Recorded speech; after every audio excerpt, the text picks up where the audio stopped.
Hop in the range, take off in the space. Hey guys, it's cbgray coming to you guys live at another Destiny video. How are you guys doing today? So in today's video, we're going to be talking about Destiny 1 exotics that are in Destiny 2. And I'm super excited to be making this video. We're going to be ranking all 14 of them.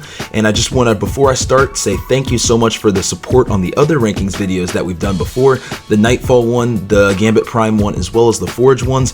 They've just had unbelievable support, so I want to say thank you. So if on this video we can get 14 likes, that would blow my whole mind away. So I want to get right into this, guys. Make sure you hit the sub button if you want to see more rankings videos in the future, because we do need to get to the menagerie weapons as well. So two things to bring up. One, if you're interested in getting any of these weapons, I will have links to every single guide in the description so you guys can get your hands on any of them. And then two, let's go over some honorable mentions. The first being Outbreak Perfected. If you remember Outbreak Prime, it was a quest exotic tied to the Wrath the Machine raid. It was really cool to get, and it's still one of my favorite quests ever in Destiny 1 or in Destiny 2. Outbreak Perfected can be found by starting your quest line in Titan if you haven't finished it already, and then after you go through the whole quest, you'll end up on the farm and you'll start that mission, which is also an amazing mission.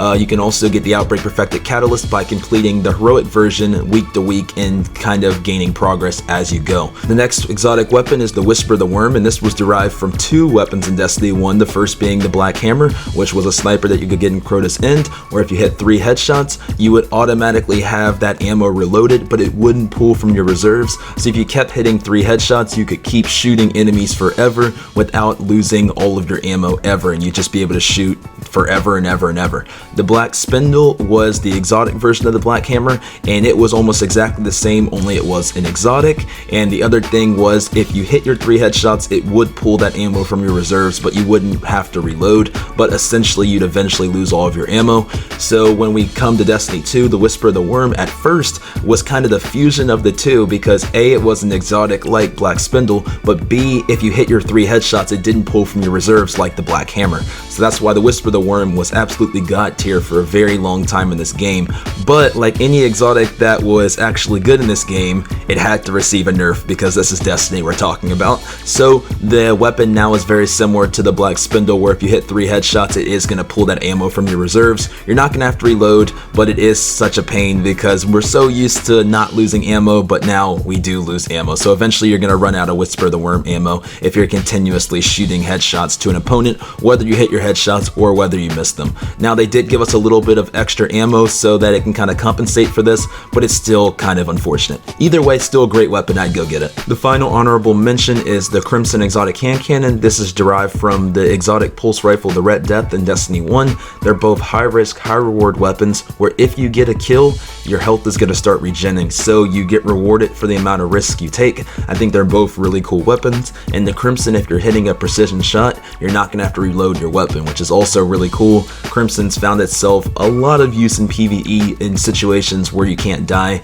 and Red Death was the same back in Destiny 1. Nothing but good things to say about both weapons. I would check it out if you get some free time. It's a random drop in the game, or you can try to get it from Xur's Faded Engram every single weekend. So without any further ado, let's get into it. So at the bottom slot, we have the Jade Rabbit. It pains me so much to give it this ranking because in Destiny 1, it was one of my favorite Crucible weapons. It's just very average to me in Destiny 2, and that's unfortunate. The way that you get it is from random drops in any activity, or you can get it from Xur, or you can pick it up from Xur's Faded Engram. So the exotic perk is the Fate of All Fools, and it's where if you're chaining body shots, you're actually going to gain bonus damage on your next precision shot, and it's going to return ammo to the magazine. So in Destiny 1, this meant a lot of 3 taps, and I used to love that. In Destiny 2, there's just not that many uses for it. I mean, I do like maybe in some long range map scenarios you can use it and you can do decent with it, and I know there's definitely some people in Destiny 2 that are Jade Rabbit legends. It's not saying you can't do great with the gun,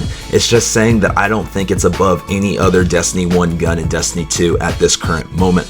Lastly, you can get the Catalyst to drop from Crucible matches, and if you do, it'll boost the stability by +30.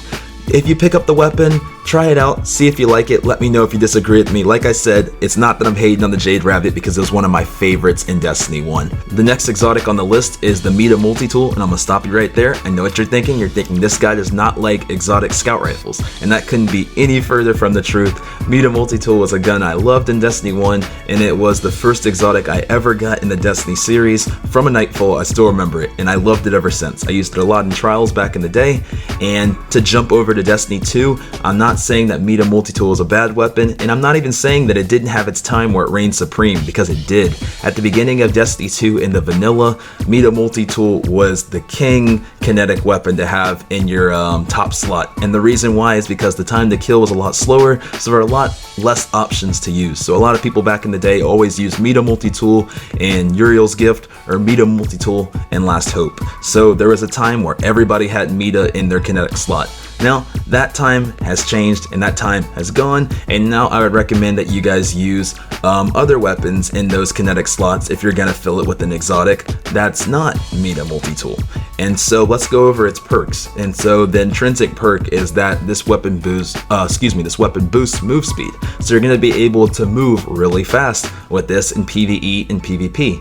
Now this definitely is helpful and can make you feel a lot quicker, especially without having to jack up your mobility slot and then kind of do that at the expense of maybe having your resilience be higher or something like that. So Meta is definitely something I still recommend. It's something that can make you feel very fast. I just don't think it's above any of the other weapons that I'm going to mention in this list. Other than that though guys, you can get this from any random activity. It can drop from anything. You can also get it from Xur if he sells it, or you can get it to drop from a faded Engram. Try it out, let me know if you like it. Next on the list we have the Suros regime. This was an amazing auto rifle that had its time in the Crucible in Destiny 1 where it reigned definitely up there at one of the tops, and in Destiny 2 it's been trying to find itself a home, and I think it's doing a decent job now that the Catalyst was introduced back in Season the Drifter, and in that the Catalyst helps boost its intrinsic perk, which we're going to talk about. So there's the Suros Legacy exotic perk that the bottom half of each magazine deals bonus damage and has a chance to return health on kill, and so the Catalyst helps boost the chances of you being able to health regen on each kill. So it actually has similar functionality to the way that Red Death and Crimson handle when they get a kill, you regen health. So this is really cool and has its use in not only PvP but also in PvE, and I think that that's something that you should try to shoot for. I think it's interesting and it's a fun alternate choice to use sometimes if you're not trying to use the exact same exotics over and over. You can get that Catalyst to drop randomly from Crucible matches, and yeah guys, the gun will drop randomly from any event, or you can pick it up from Xur or from a faded Engram. Try it out, see what you think of it. So the next weapon on the list we have is the exotic auto rifle, the Hardlight. It's funny that I didn't really like this weapon all that much in Destiny 1. I thought its exotic perk was cool in theory to be able to shoot projectiles off a wall or off any, I guess, target, and then have it deflect and then hit people at a different angle. I thought that that was interesting in theory, but I just didn't find that many use cases for it other than just trying to be like, you know, spammy and memey and just have like fun with it. It wasn't anything that I was ever taking seriously. But in Destiny 2, I actually really like what they've done to the Hardlight, where if you hold the reload button, you can actually toggle between it being Void Burn, between it being Solar Burn, and between it being Arc Burn. And I found great use for this in the Outbreak Perfected mission when I'm helping people out, switching between different burns and being able to take out different shields of enemies. And you're able to do this in other Nightfalls and other things as well, and then you're not as locked into having one burn. You can actually toggle between. I thought that's really cool. So the intrinsic perk is called Volatile Light, and that's where rounds fired from this weapon have no damage fall off, over penetrate targets, and ricochet off hard surfaces. Projectile damage increases after bounce. So what's cool about this weapon is A, you can toggle between different burns, and B, if you do damage off hard surfaces and you deflect those bullets and actually have them make contact, it's gonna do more damage than it would if you just shot the enemy right in their face. So that's really cool, and I think it allows you to kind of open up the doors for other unique situations and let your imagination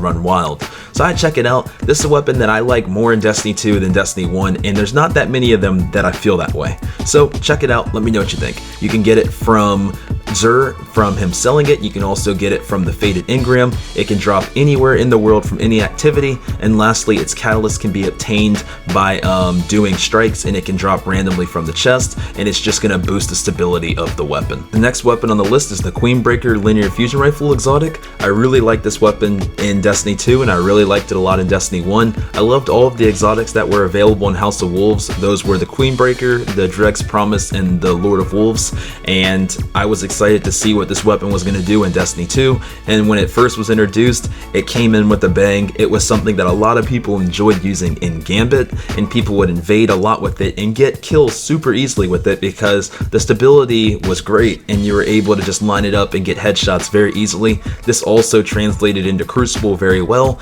and for a while I'd say everybody was using this and the Sleeper Simulant to almost ensure team wipes all the time. So people got really annoyed and people complained about it a lot, and since this weapon hasn't seen as much love, kind of fast forwarding into Season of Opulence, and my biggest theory for why that is, I think, is because it should have transferred into the energy weapon slot. I don't know if it should still be in the heavy slot because there's just too many other great heavy weapons that are available, and I think that that's why no one uses this weapon anymore. You almost never see anybody using Queenbreaker, and I think it would be in a healthier slot if they moved it into the energy slot, similar to what they did with Telesto and Merciless and some of those weapons. I think it should be there. I think it's in the wrong slot right now, and I think I would re-rank this if this weapon existed somewhere else, but because it's stuck and buried in the heavy slot, this is where I ranked it. You can get it from any activity, it can drop randomly from anything, you can pick it up from Zur's Faded Engram, or you can wait for him to sell it. And yeah guys, I love it. Try it out, let me know what you think of it, and let me know if you agree that it should move slots and maybe not be buried in the heavy slot. The next weapon on this list is the exotic shotgun, the Chaperone, which is a beast in PvP. Its intrinsic perk is Precision Slug, which fires a single slug precision round, which means that sometimes it can feel like you have unlimited range. If you're able to put the reticle on somebody's face, you can hit precision one-shots with this shotgun from very far away, and that can be very annoying when you're on the receiving end of it. This is a weapon that's been paired a lot with the likes of Luna's Howl and Not Forgotten and weapons like those. The only thing is it's not able to one-shot body, but if you do miss your headshot, you're able to clean people up pretty easily, and yeah, it's just an overall great weapon in PvP. Now to my OG Destiny 1 players, I'm sure you guys remember how hard this quest used to be back in the day, so if you did struggle to get Chaperone back in Destiny 1, or if you at least remember the struggle of having to grind for it, get in the comments and let me know that you guys were there when we were grinding for Chaperone back in the day. Other than that guys, I'll link in the description how to get this weapon in D2 because there is a quest line to follow, and once you get it, let me know what you think of it. The next weapon on this list is the Telesto, that's also known sometimes as the Besto. So Telesto had a reign of terror in Destiny 2 where everybody was using this weapon. Now it's interesting because this is another weapon where I feel like it reigned supreme more in Destiny 2 than it did in Destiny 1. In Destiny 1 it was a decent weapon, in Destiny 2 it was an amazing weapon. It was just breaking the Crucible for a very long time, and it also really wasn't bad in PvE when especially you had Void Singe going. So Telesto's a great option. It's still a great option in PvP. It's since been nerfed, but it is still finding its use in PvP and PvE sometimes if people do enjoy it, and you're still able to get kills with it pretty easily in the Crucible. It's one that for a time comp was filled with Telestos, and it made it very, very annoying. Now the catalyst can be found from Eater of Worlds Prestige, and when you do get it, it increases ammo reserves. It's one that I definitely would still try out. Don't sleep on it because Telesto can still, in some cases, be the best though, just not as much. Lastly, Telesto can be found from any activity. It can drop randomly. Also, you can pick it up from Zur if he sells it, or out of the Faded Engram if it happens to drop for you. Those are the places you can get it, so happy grind. The next weapon on this list is the newest Destiny 1 exotic to be introduced into Destiny 2, and it's the Bad Juju. This just came out with Tribute Hull within Season of Opulence, and it's a really cool one, and I really like the mission that's attached to it when you are going through the quest line. I think you'll enjoy it, and it's not too hard. Anybody can really get it done because it's not respawn restricted, and it's only recommended 350 light, so I would go through these quest steps and try to get your hands on Bad Juju. I think it's a really cool weapon. A in Destiny 1 and B in Destiny 2. The intrinsic perk is String of Curses, which is where kills refill the magazine, increase damage for a short duration, and grant super energy based on the strength of String of Curses, and it fires full auto. So I really like a lot of these perks that are attached within String of Curses, and I think it makes Bad Juju a very great weapon, along with it also being very stable. You're just able to really stay on somebody's head and get decent headshots with it, whether it's in PvE or in PvP. Now with the catalyst, if you're to collect not all 45, but if you're able to collect 45 tributes from the tribute hall, you're going to be able to get the catalyst for Bad Juju, which extends the time to get another kill for String of Curses, which means you have more time to get more kills to be able to continue refilling your magazine, which means less reloading. And so that's why I really like Bad Juju. I have nothing but good things to say about it. I think that it's really cool. I think it's worth the investment. I think you should go for it, and let me know what you end up thinking about Bad Juju. It was fun in Destiny 1. I also think it's fun in Destiny 2. What do you guys think of Bad Juju, and did you like the quest? The next weapon on this list, or I should say weapons, because what I'm actually going to do here is clump 3 together, which I wouldn't usually do, but I'm going to do it in this case because I like to call these the Holy 3 hand cannons from Destiny 1 that are in Destiny 2. That's the Thorn, the Ace of Spades, and the Last Words. Let's start off with the Thorn. So the Thorn is a really cool one from Destiny 1. A lot of you guys probably remember how hard the quest used to be in order to get the Thorn in Destiny 1. It wasn't like it was easy in Destiny 2, but a lot of us I'm sure remember how bad it was in Destiny 1, and if you were to get it, Thorn definitely rewarded you for all that effort you put in back in Destiny 1. Thorn was unreal how much the actual damage that it would do over time would make it so lethal. It sucks sometimes. So its intrinsic perk is that rounds pierce targets and deal damage over time, and kills this weapon leave behind remnants. And so that damage over time in Destiny 1 used to give people fits and would allow you to get 2-tapped all the time, and basically that'd be the end of you. And so it was really annoying, and I'm sure a lot of you guys remember it. In Destiny 2, you're able to, if you collect those remnants that you leave behind after a kill, which you see in the perk, if you pick up that remnant, you can 2-tap after for a very short period of time, but it's in no shape or form what it used to be in Destiny 1. Still a great option. I would try it out. Works very well in PvE as well, because you're able to really get those remnants all the time. You can keep picking those up, and you can keep chaining that extra damage that you're able to do. So it's a great ad clear in PvE. Moving on to Ace of Spades. Ace of Spades was also a really cool one in Destiny 1. I actually think that it's receiving more love in Destiny 2 though. In Destiny 1, you guys can let me know if you disagree with that, but I think Ace of Spades is actually seeing a lot more love in Destiny 2. It's a really cool one that was not really that hard of a quest in Destiny 1. I think that it was definitely obtainable, and in Destiny 2 the quest also isn't too bad as well. In both, I think the gun is very obtainable, and the gun's also very fun when you're able to proc its intrinsic perk, which is Memento Mori, which is reloading after a kill loads magazine with a few extra damage bullets, grants radar while aiming down the sights. And so Memento Mori used to be ridiculously amazing. It's still good, it's just since been nerfed a little bit, but it does great damage when you have Memento Mori procced, and you're able to really chain very, very quick kills with this weapon. Now in PC, this thing has been reigning supreme, and some people don't think it works as well on console, but I think if you practice enough with it, you can also be very dominant with this weapon in console as well. Lastly, we have the Last Word, which is also an amazing one from Destiny 1, and this one was a random drop in both Destiny 1, and it reversed and became a quest in Destiny 2. The quest isn't too bad, and with one full day of grinding, you can definitely get your hands on it. This weapon rewards you for hip firing, and we can go through its intrinsic perk, which is Fan Fire. This weapon can be fired quickly and continuously, faster reload, and increased accuracy on successive hip fire damage. So there's a lot of hip firing legends that use Last Word. Last Word was an absolute beast in Destiny 1. It's still pretty good in Destiny 2, but not as good as it was in Destiny 1. If you get close range to Last Word, it'll feel like you're getting hit by a shotgun. A lot of people say that this weapon's a lot better on PC than it is on console, but I know a lot of legends using this on console, so practice, learn how to hit your shots.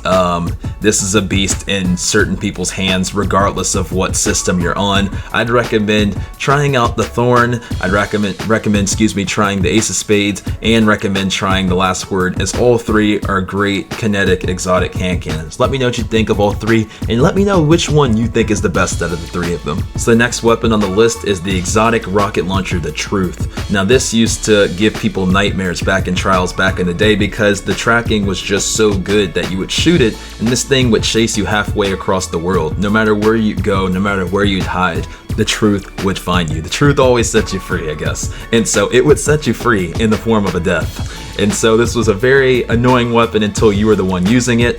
It's a random drop in Destiny 1, but it became a quest in Destiny 2 that I will link in the description for you to follow if you want it. The tracking in Destiny 2 is not as good as it was in Destiny 1, but the cool thing about this rocket is that the magazine is 3, and there's no other rockets that you have a magazine of 3 with, so you're able to shoot a lot of shots without having to reload. Now what does this mean for Destiny 2? What this means is in Gambit and Gambit Prime, this is a great weapon to use for invasions. What this means in Crucible is this is a great weapon to use in order to just kind of brainlessly shoot at enemies and have the rocket do the rest of the work. And so you're able to secure very quick kills with both. Also, if you ever have Void Burn, this can be an amazing weapon for taking enemies out, especially with Void Shields as well. And yeah guys, nothing but good things to say about the Truth rocket launcher. I would definitely recommend trying it. Tracking rockets are very fun, and I think this is an exotic that's worth the grind the quest kind of puts in front of you. So get it, let me know what you think, and let me know if you enjoy it more in Destiny 1 or in Destiny 2. The next weapon on the list is the Sleeper Simulant. This is an exotic linear fusion rifle that reigned terror in Gambit for a long time. Let me know if you remember getting either killed with Sleeper Simulant in Gambit or doing the killing with Sleeper in Gambit. This was a weapon that was very, very easy to invade and get team wipes, and also was a great weapon to use for DPS on different bosses. Now in Destiny 1, this also was an amazing option as well, and was great when used for almost any boss. You could use this and do amazing damage. Now it's fast forwarding over to Destiny 2, it's received a couple different nerfs that have made it get used a little less. They've messed up the ammo economy to it, they've messed up the deflection damage that it does, and they also affected the amount of stability and aim assist you're able to get with it back when they did the Gambit nerf way back in the day. So this weapon has just kept getting hit over and over and over, and I still think it's a very good weapon. I just think I would rank it even higher if it didn't receive some of the nerfs that it got. Overall guys, definitely worth the grind to get it. I'll link the quest steps in the description. Try it out. I really do think you'll love the Sleeper Simulant. It's perk. I'm not even going to try to say this. You guys take a chance at it. Dorn Roshan is what I'm going to guess, and I probably guessed it horribly. But it says this weapon's laser over-penetrates enemies and refracts off hard surfaces. So it's able to do that same kind of refraction that Hardlight was doing that we were talking about earlier. It's an absolute beast. Try it out. I think you guys are really going to like it. Lastly, you can get the catalyst from Spire of Stars Prestige, and it will lower the charge time of the weapon. So at the number 2 slot, we have the exotic machine gun, the Thunderlord. This is an amazing option. It used to be tied to a quest in Destiny 2. It's since just been thrown into the normal loot pool, so you can get this from any exotic engram that you might pick up, and you're going to be very pleased with this weapon in PvP, PvE, and PvEVP with Gambit. And that's what I'm just going to call it, just because, for lack of a better term. So the reason why this weapon is so good is because of its intrinsic perk that's called Rain Havoc. Kills with this weapon generate lightning strikes from above, and these lightning strikes from above deal massive damage to other enemies, especially when you're in Gambit and when you're in PvE. This works amazing. Also in PvP, this weapon is just great for being able to have a lot of ammo and be able to roam and kill a lot of people while you have your heavy, instead of having to burn it very quickly with maybe one Warcliffe coil shot or something similar to that.